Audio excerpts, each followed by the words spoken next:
There lived a heron by a big lake. He used to catch fish and eat them. But he had become old and could not catch fish like before. He went without food for many days together. "I have to think of a plan. Otherwise, I won't live for long," thought the heron. Soon he came out with a clever plan. The heron sat at the water's edge, looking depressed and thoughtful. In the same lake lived a crab, who was friendly and thoughtful. As he went past, he noticed how the heron looked and asked him, "Why are you looking depressed, my friend?" "What can I say?" said the heron in a sad voice. "Something terrible is going to happen." "What is that?" asked the crab anxiously. "When I was on my way here this morning, I heard an astrologer say that there will be no rains in these parts for the next 12 years. The lake will dry up, and we will all die.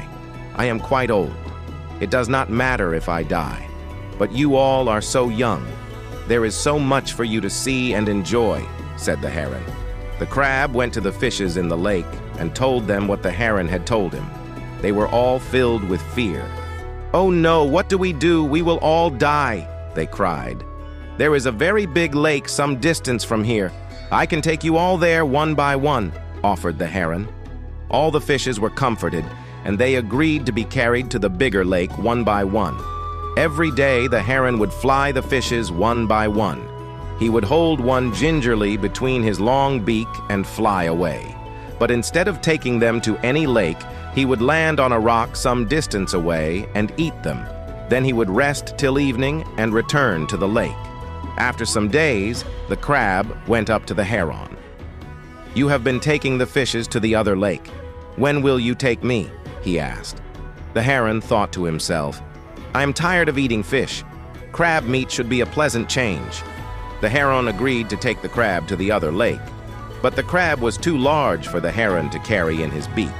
So the crab climbed onto the heron's back, and they started the journey. After a while, the crab grew impatient. "How far is the lake?" he asked the heron. "You fool," laughed the heron. "I am not taking you to any lake. I am going to dash you against those rocks and eat you like I ate all those fishes." "I am not a fool to allow you to kill me," said the crab. He held the heron's neck in his powerful claws and strangled the wicked heron to death.